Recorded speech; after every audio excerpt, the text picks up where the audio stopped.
Glória a Deus.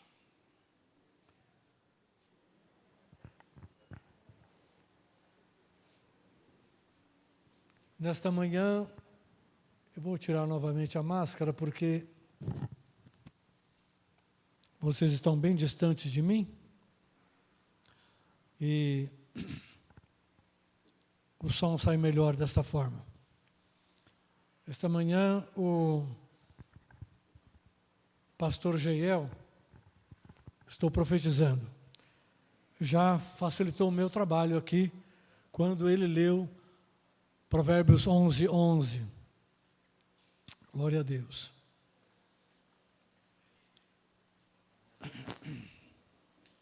Acho que devemos reler esse texto. Pela bênção que os justos levantam ou suscitam, a cidade se exalta, mas pela boca dos perversos é derribada. Então, por esse texto, uma cidade está em pé ou cai em função da ação dos justos ou dos retos, daqueles que conhecem e andam com o Senhor nosso Deus. Guarda essa informação.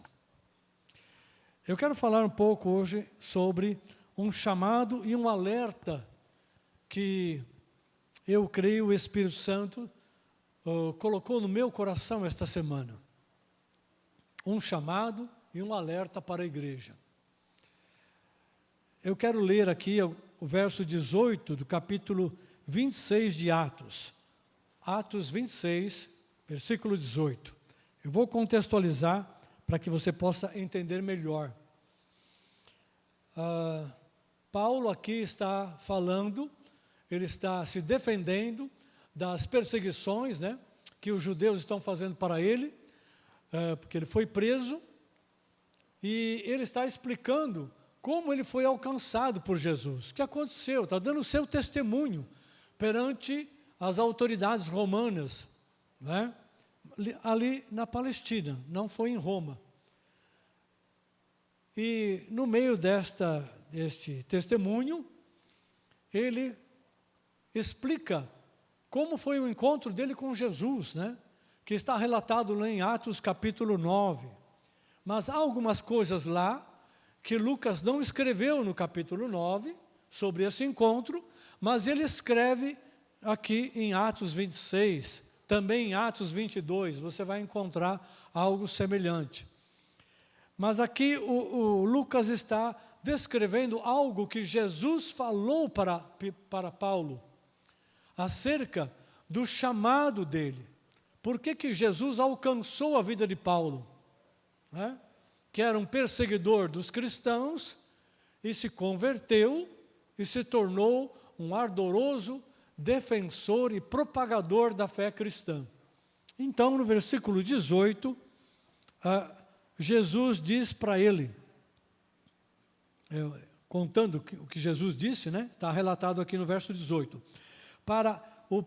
eu te alcancei para que você possa abrir os olhos dos gentios, e os converteres das trevas para a luz, e da potestade ou do governo de Satanás para Deus, a fim de que recebam eles a remissão ou perdão dos pecados e herança entre os que são santificados pela fé em mim.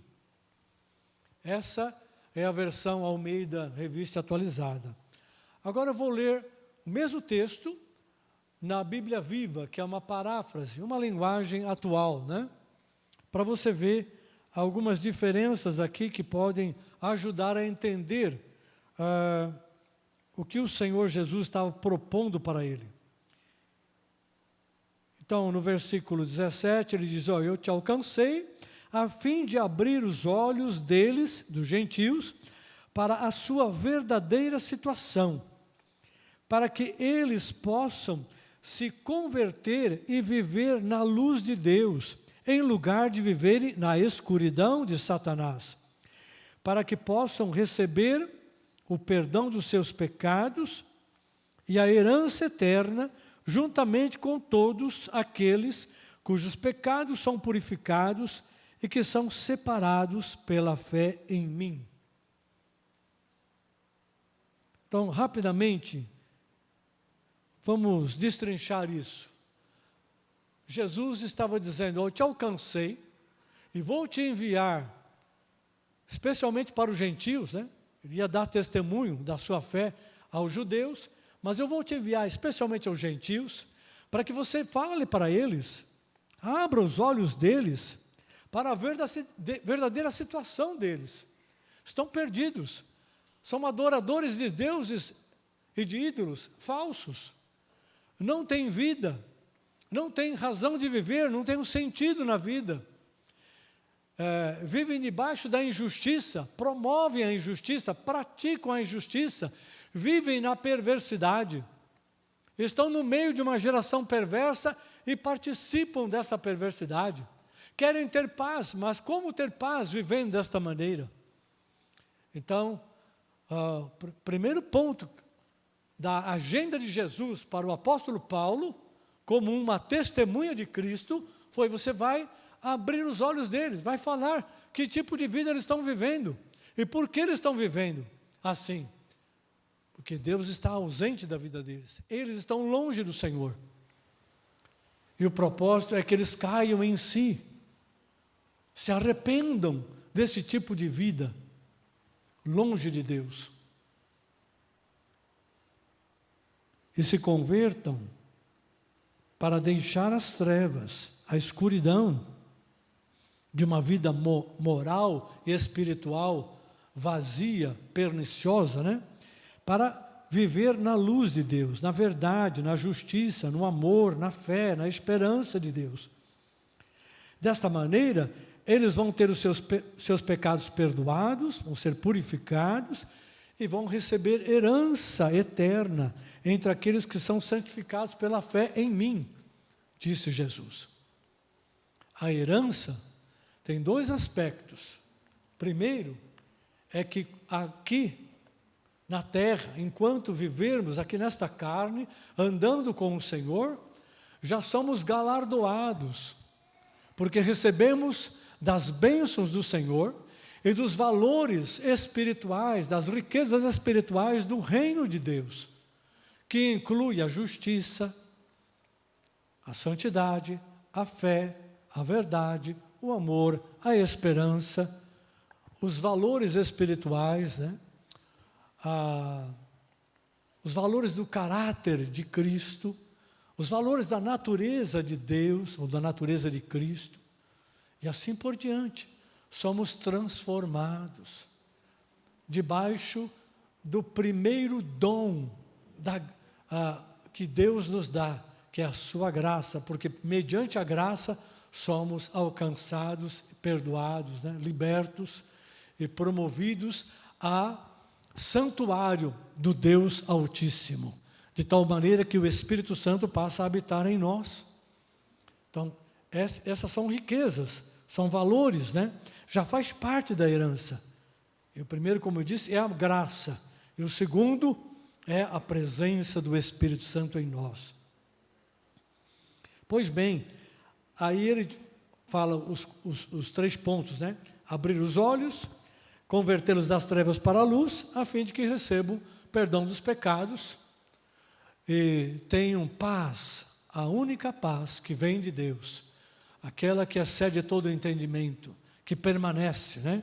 Diferente da paz que o mundo dá, e assim por diante. Então, esse foi o propósito pelo qual Jesus alcançou a vida de Paulo, e não apenas de Paulo, mas de todos os outros, né? E Paulo teve a missão de levar isso aos gentios, primeiramente testemunhou aos judeus, fez isso com fidelidade, com diligência, né? E nós conhecemos a história. Se você ler o livro de Atos dos Apóstolos, vai encontrar, né, os registros dessa caminhada e também as próprias cartas de Paulo, onde ele dá muitos detalhes sobre isso, né? As cartas que ele escreveu para as igrejas que ele mesmo fundou, né? Exceto Romanos, mas as demais ele participou. Então, você tem aí aquilo que Jesus inicialmente fez. Essa é uma agenda de Deus para Cristo. Isaías 42 fala isso. Não tenho tempo de abrir aqui, pois você pode consultar. Profetiza a agenda de Cristo nesta terra, que era a vontade de Deus para Jesus.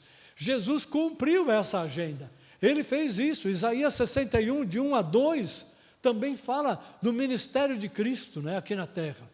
Exatamente isso. E depois Jesus comissionou os seus discípulos, os seus apóstolos, né? E por último aqui Paulo, né, que apareceu depois, a fazer a mesma coisa. E os cristãos que recebiam esta graça, que se tornavam cristãos, participando desta bênção, não é? Começaram a viver essa realidade, se converteram das trevas para a luz, passaram a viver a fé cristã, passaram a conhecer o Senhor, a andar debaixo da graça e da guia do Espírito Santo, passaram a aprender a palavra, e isto que está aqui se tornou uma realidade de cada cristão, de cada discípulo, que manteve a sua fidelidade ao Senhor e ao corpo de Cristo. Conclusão, cada cristão, cada um se tornou uma testemunha, do mesmo jeito que o apóstolo Paulo se tornou uma testemunha de Jesus naquilo que ele viu e ouviu da parte do Senhor. Então, todo discípulo, todo membro do corpo é chamado a experimentar isto e a viver essa realidade e espalhar isto.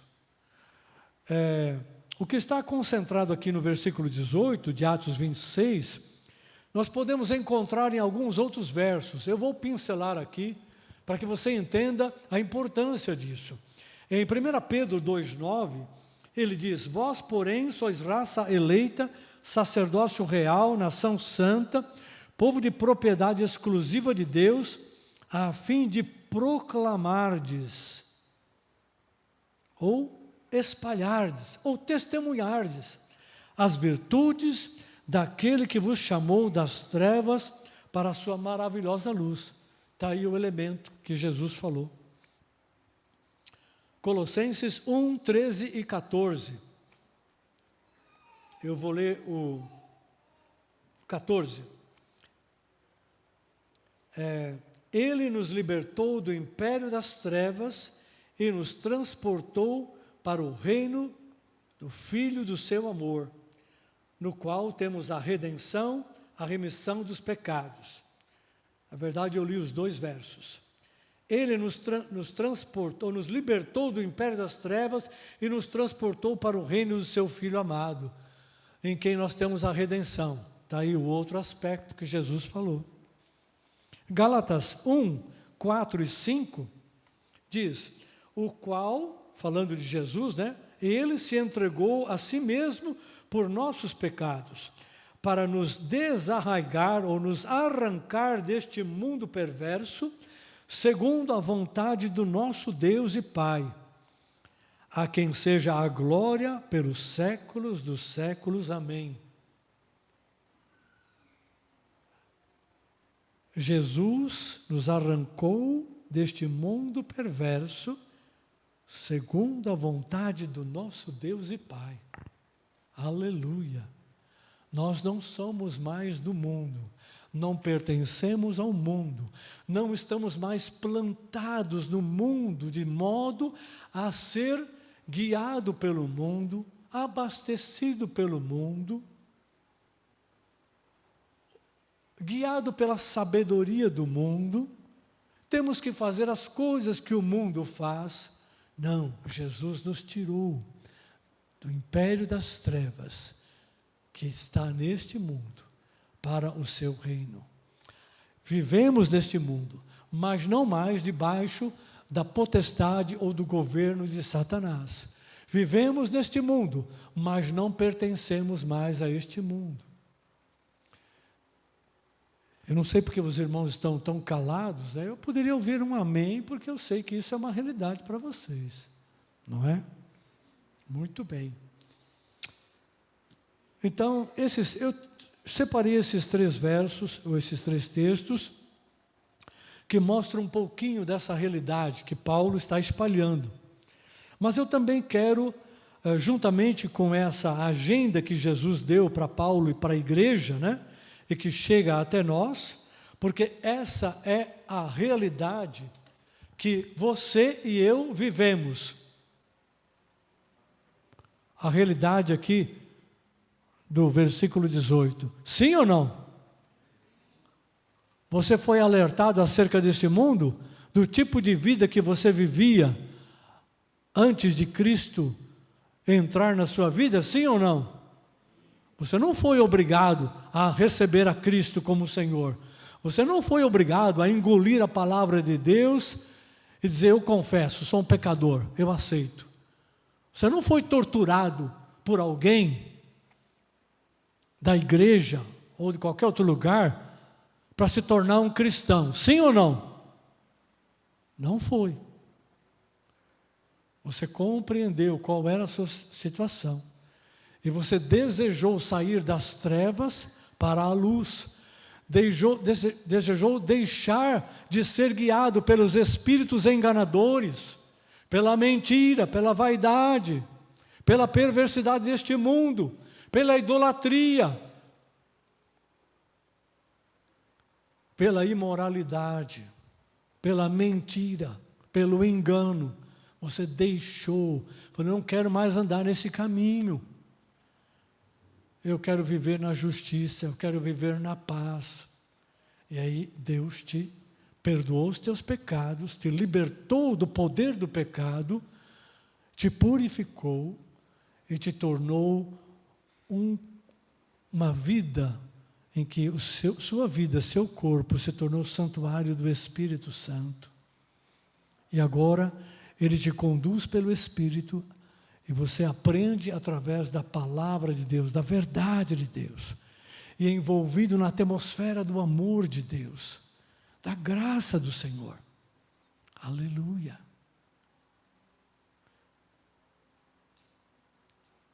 Você vive ou não vive essa realidade? Sim ou não? Sim? Amém. Glória a Deus.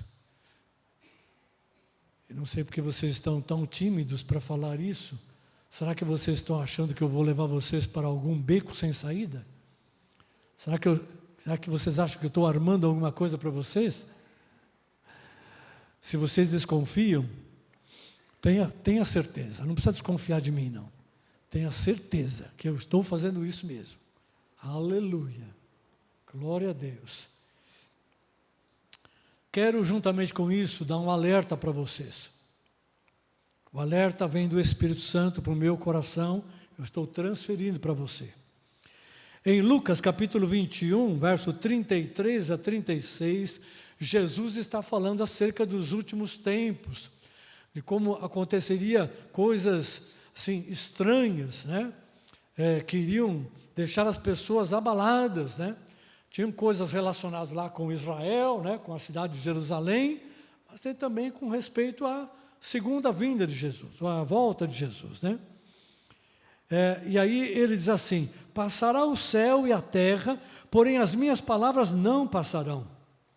Acautelai-vos vós mesmos, para que nunca vos suceda que o vosso coração seja sobrecarregado com as consequências da orgia e da embriaguez, e das preocupações deste mundo, e para que aquele dia não venha sobre vós repentinamente, como um laço, pois há de sobrevir a todos os que vivem sobre a face de toda a terra. Vigiai, pois, a todo tempo, orando, para que possais escapar de todas estas coisas que têm que suceder e estar em pé na presença do Filho do Homem. Eu nem vou fazer comentário, porque a palavra é muito clara. O outro texto que eu quero ler é Romanos 13, de 1 a 14, onde Paulo aqui faz também um alerta à igreja lá de Roma, né? Ele diz, digo-vos isto tudo, porque sabemos o tempo que vivemos. Despertemos, porque a vinda do Senhor está agora mais próxima do que na altura em que cremos. A noite está a passar, e o dia do seu regresso começa a despontar. Eis porque devem abandonar as obras más das trevas e armar-se de uma vida reta, como é próprio de quem vive na luz. Sejam honestos e verdadeiros em tudo o que fizerem, para que toda a gente aprove, para que todas as pessoas, aprove a vossa conduta. Não desperdicem o vosso tempo em festanças, rejeitem as bebedeiras e tudo que reine a imoralidade, o adultério, ou ainda as rivalidades e a inveja. Dediquem-se,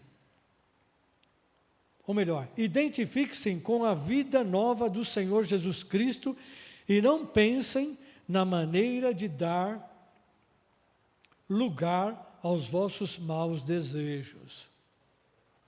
Ou seja, vivam de acordo com a natureza que Deus deu a nós. Vivam debaixo da graça, do amor e da verdade de Deus. Entenda que nós estamos mais perto da volta do Senhor do que o dia em que nós cremos. E ele enfatiza, olha, a noite é esse período de trevas, já está passando. Em breve vai haver um alvorecer do dia da vinda de Cristo. Está perto.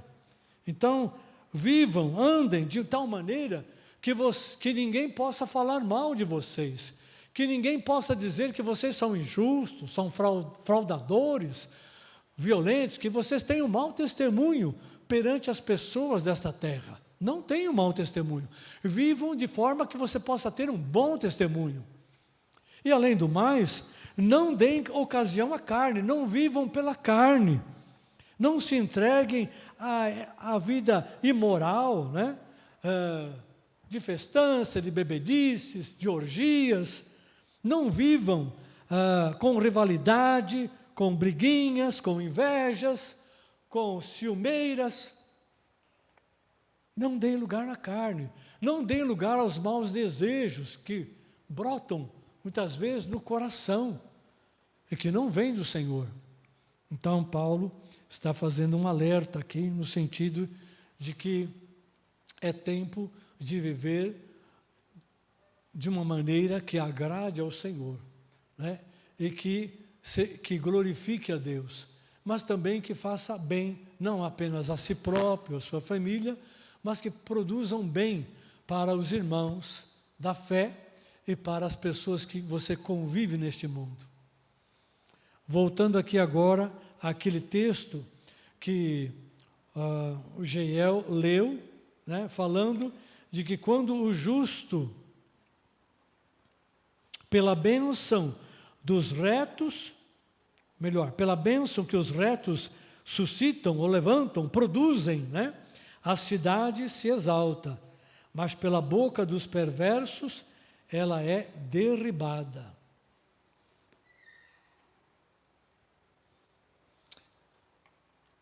Eu gostaria que você entendesse claramente no teu coração nesta manhã que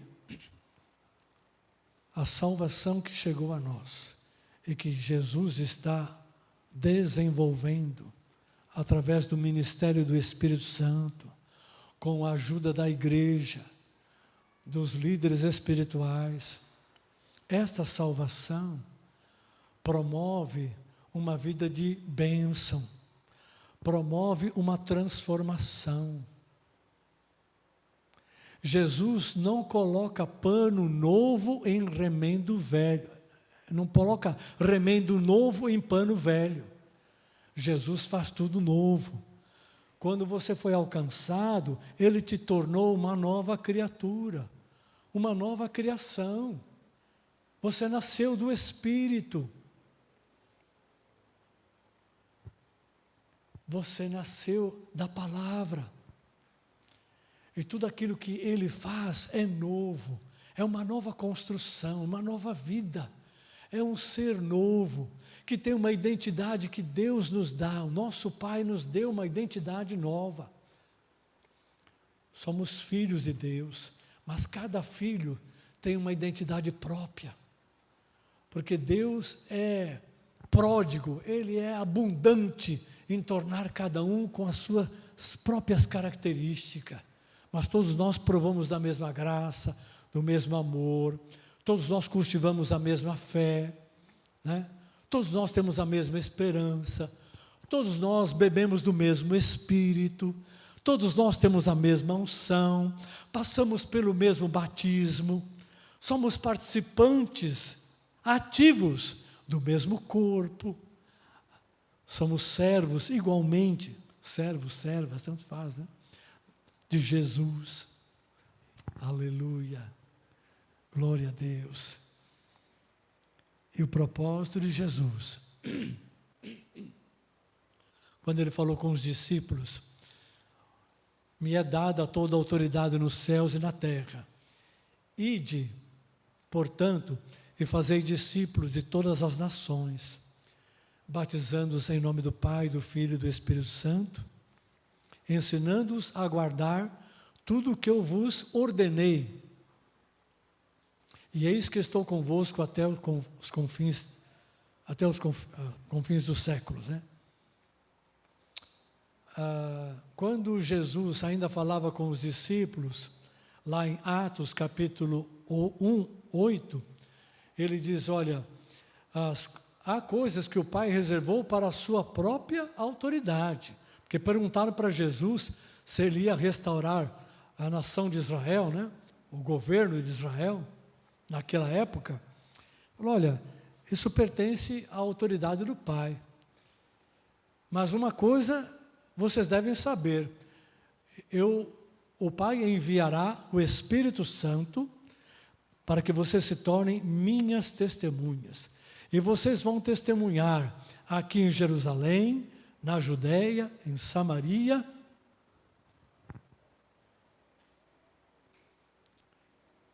e em toda a terra, e entre as nações. Aleluia.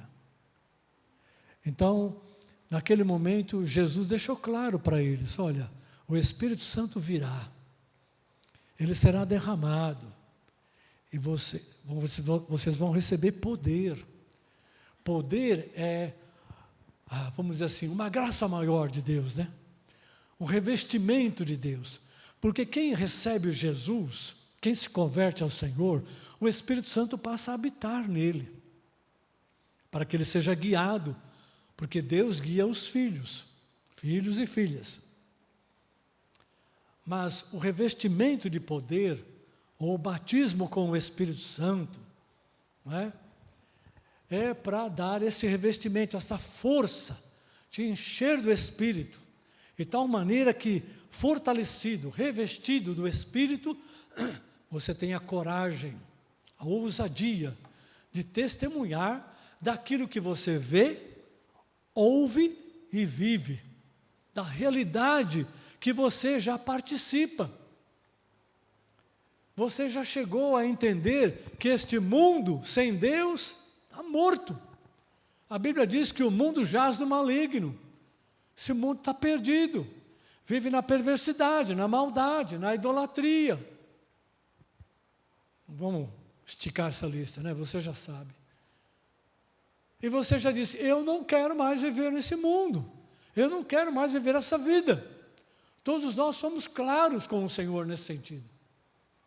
No dia em que Ele abriu a oportunidade para crermos na Sua palavra e crermos no sacrifício que Ele fez por nós. Porque mediante o sacrifício dEle, e somente mediante o sacrifício dEle, nós fomos lavados dos nossos pecados. e o poder das trevas que operava sobre nós foi removido. Deus nos tirou debaixo da influência dos espíritos enganadores, malignos, e nos colocou para estar no seu reino, debaixo da direção, não de uma influência, mas da direção do Pai, do Filho e do Espírito Santo. Aleluia. E Ele tem desenvolvido a vida que o Pai planejou para os seus filhos em cada um de nós. À medida que a gente busca, à medida que a gente se entrega, à medida que a gente caminha com Ele, à medida que a gente aprende dEle, e deixa que o Espírito Santo coloque mais de Jesus em nós, mais do seu amor, mais da sua graça, mais do seu caráter, mais da sua vontade. E à medida que isso ocorre, também no corpo de Cristo, nas nossas relações como corpo, né, como igreja, crescem. Nós nos tornamos, a gente vivencia essa realidade da unidade que temos entre nós, né, promovida pelo Espírito Santo. A gente vivencia essa paz. Temos diferenças? Temos. Temos, às vezes, algumas rusgas? Temos.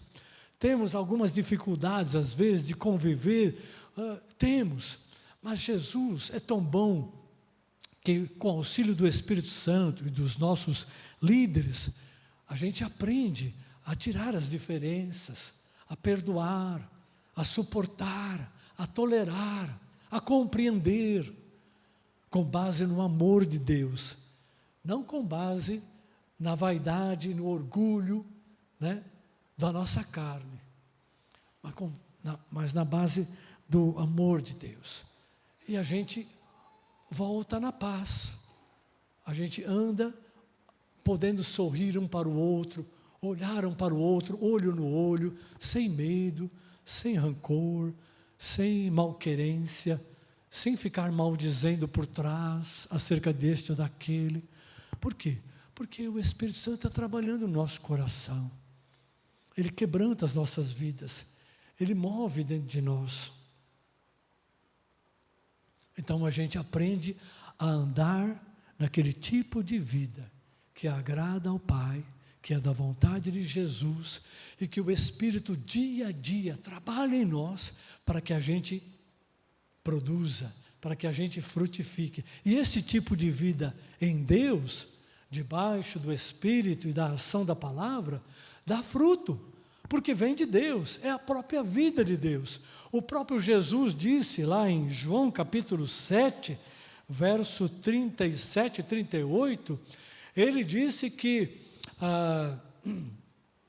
aqueles que crescem nele, Jesus falando, né? Aqueles que crescem nele, receberiam o Espírito, e o Espírito se tornaria como uma fonte, na vida de cada um, uma fonte que jorraria para a vida eterna. O Espírito Santo é uma fonte de vida, é como a água da vida, né? A água da vida é um símbolo do Espírito, é uma fonte em nós, e essa fonte jorra para a vida eterna, ou seja, ela produz vida, saúde, bem, prosperidade, produção, tudo aquilo que é bom, o Espírito Santo produz, é a vida de Deus em nós, e a gente vai aprendendo a viver dessa maneira. Nós somos beneficiados por esta vida, nossa família, nossos filhos, aqueles que convivem conosco também são beneficiados, não é? E eu vou eleger hoje, aqui agora, apenas uma forma, que é justamente aquela que o Geiel ressaltou aqui. Vou ler de novo, Provérbios 11, 11. Pela bênção que os retos ou justos suscitam, levantam, produzem, a cidade se exalta, mas pela boca dos perversos ela é derribada. Se uma cidade é derribada pela boca dos perversos, quanto mais uma família, quanto mais uma vida, individualmente falando. Aqui não se trata de ficar esmiuçando, né? Ele fala no atacado. Eu te faço uma pergunta. Você mora aqui na cidade de São Caetano do Sul, ou no ABCD, aqui, e você conhece essa região, conhece o Brasil. E você vê quantas coisas boas tem o Brasil. Quantas coisas boas também há nesta região aqui onde nós moramos. Quando os perversos tomam conta, assaltam o poder, ou, melhor dizendo, tomam o poder, mesmo por vias legais, né, constitucionais, mas andam de uma maneira perversa, injusta, fraudulenta, enganadora, onde eles são mais amantes de si mesmo do que amantes daqueles que votaram neles, ou daqueles que esperam que eles, como autoridade, e aí não importa o cargo, a instância, ou o tipo de poder, não importa, pode ser o diretor de escola, pode ser o dono de uma empresa, pode ser um vereador, pode ser, não importa, não importa. Alguém que exerce um poder na sociedade, alguém que tem um poder reconhecido. Quando ele exerce esse poder, amando mais a si próprio do que amar o bom trabalho que ele devia fazer em benefício dos outros, ele está agindo de uma maneira perversa, mesquinha, enganadora. Porque muitas vezes se apresenta de uma forma, mas age de outra, não é? E aí aparecem as mais diversas justificativas. E você às vezes acredita, mas com o passar dos dias, do tempo, os frutos daquela árvore vão aparecer. Jesus disse que uma árvore boa não pode dar mau fruto, e uma árvore má não pode dar bom fruto. A boa árvore dá um bom fruto, a má árvore, ou uma árvore má, dá um mau fruto. É simples assim. Mas pela bênção do justo, pela bênção que os justos produzem, através da sua boca, da sua oração e da sua ação, da sua atuação no dia a dia, a cidade se alegra, porque vem bênçãos, vem prosperidade, vem vida, vem justiça, vem alegria, vem paz, vem esperança.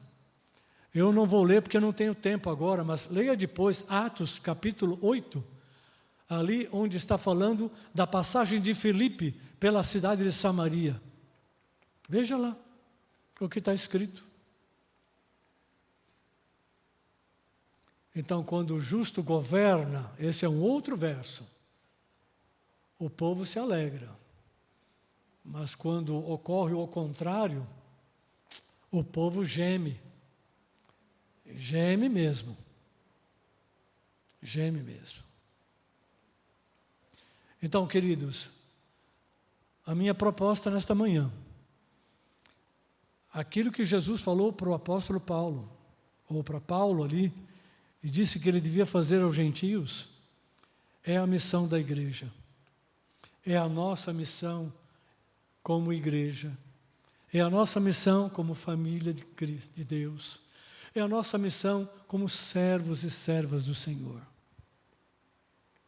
Quantos querem ser usados por Deus no dia a dia para ajudar as pessoas a cair na realidade de uma vida vazia, sem sentido, pobre, que eles não sabem por que estão vivendo tão mal. Quantos querem ajudar essas pessoas a entender o caminho tão errado que elas estão vivendo, ajudá-las a discernir isso? Quantos querem ajudar as pessoas a saírem das trevas e virem para a luz, e se converterem ao Senhor, e alcançar o perdão que só Jesus pode dar, e alcançar uma paz que nem os remédios fortes da noite dão para a pessoa dormir à noite, nem de noite nem de dia. Quantos querem ajudar as pessoas a saírem das trevas, a se livrarem dos laços que o diabo amarrou essas pessoas? Quantos querem ajudar as pessoas, o seu relacionamento, a serem livres dos seus pecados e começarem a receber das riquezas que Deus tem e que você já tem recebido dia após dia? Quantos querem? A minha mão está levantada. Quantos querem levantar a mão nesta manhã? Sinalizando que querem isso. Vocês querem? Então dê um passo a mais. Fiquem de pé, por favor. Eu preciso fazer isso de uma maneira mais formal hoje. Porque a palavra de Deus vem e nós precisamos nos posicionar perante ela. Na verdade, não é um posicionamento para mim, é um posicionamento para a palavra. E quem nos deu a palavra foi o Espírito Santo. Então, se você quer, você se coloca. Eu vou fazer uma oração, mas não faça a minha oração, faça a sua. E eu vou dizer o que você deve orar. Eu estou falando isso porque eu já fiz isso. Eu já fiz a minha parte. E mantenho a minha parte. Diga para o Senhor: eis-me aqui, Senhor. Eu ouvi a tua palavra hoje e eu quero me colocar perante o Senhor. Hoje eu quero renovar a minha entrega ao Senhor. Hoje eu quero renovar a minha consagração. Toma conta da minha vida e da minha família. Faz em mim aquilo que é do teu agrado. Guia-me nessa agenda que Jesus tem para a igreja e para o mundo. Jesus amou o mundo de tal maneira que deu a sua própria vida.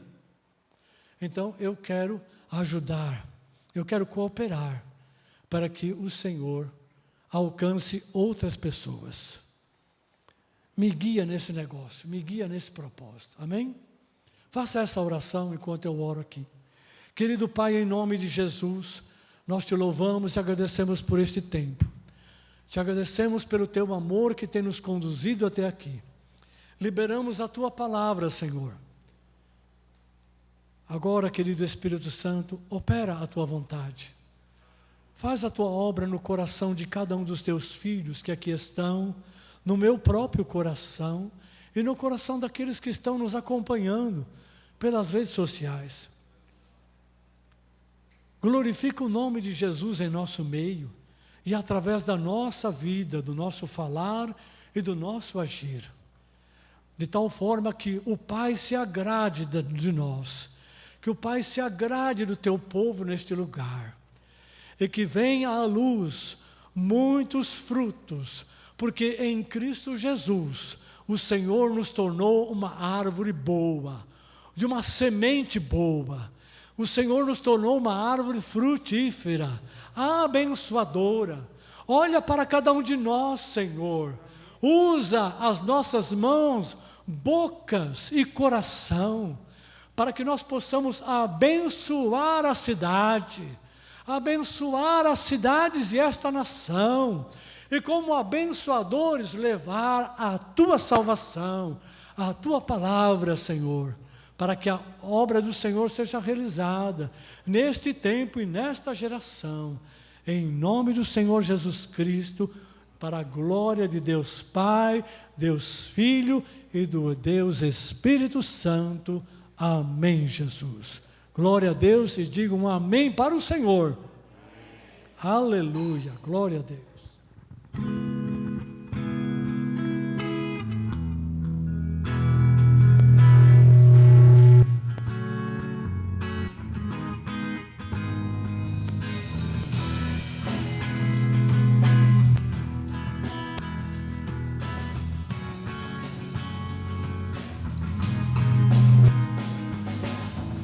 Eu vejo o Rei da Glória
subindo seu lugar, a sua fé compartilhar.